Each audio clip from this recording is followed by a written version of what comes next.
Hello guys, good morning. So today I'm going to discuss about the AWS Bedrock Agent Core Engine, where you can create agents, how you can deploy those agents serverlessly, where you don't need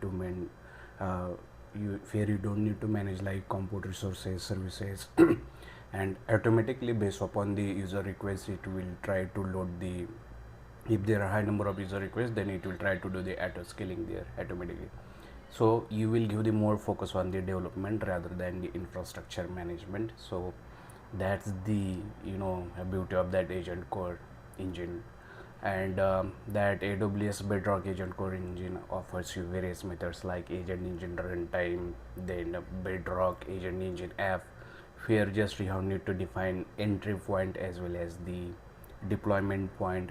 So through the entry point, actually just you have need to add one decorator like app at the rate entry point, and within that you can take the user input through the pydantic schema or other way, and you have just need to pass those to the your defined functions like LLM or something, and the output of that will then it will going to call that specific deployed agent engine once you add that entry point. So as well as for that deployment, just you have need to add some files like a deployment point, then entry points, then endpoints, and just you have need to add at the end agent core engine dot launch. So it will going to launch that project to the specific location region, where it will create the elastic container registry. Within that it will add the docker image, then it will start container building image, then it will create the container, and at the port 8182 it will expose those to the specific endpoint URL.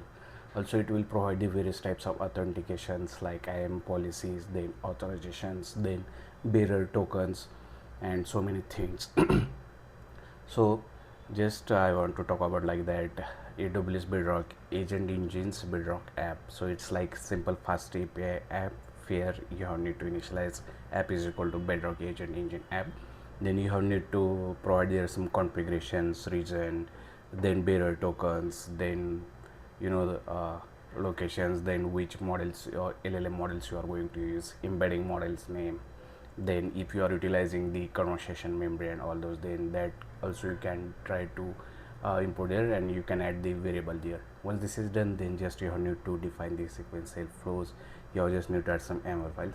So as of now it's going to look like very difficult, but in the reality it's very very simple, and there are a lot of already tutorials given by the AWS, or you can find lot of tutorials on the GitHub also, and many YouTube lectures are also there. But nowadays it's a trending one because AWS providing some its LLM models like Cloud A model, Sonnet model is there, and now just in last months AWS released some connectors. Because of that, a lot of Indian IT sector shares are falling down, like TCS companies, Wipro companies, or other companies, because those connectors have the capacities like whatever companies are now trying to build from the human resources or human power. Those connectors are doing tasks without need of human side. So that's the automation is going on into the AI industry, and there are a lot of people's job are at the risk.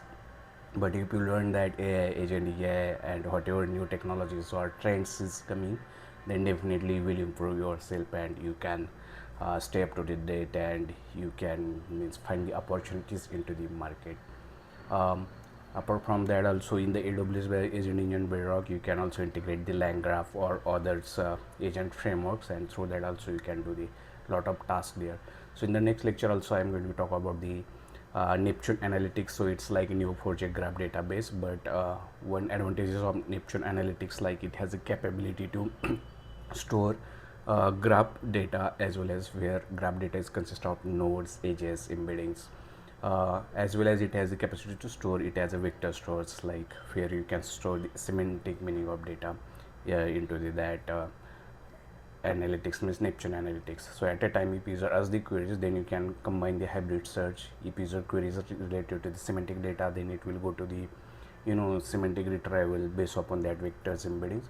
If user query is related to the GraphDB, then it is utilizing Gremlin language, as well as the OpenCypher query language.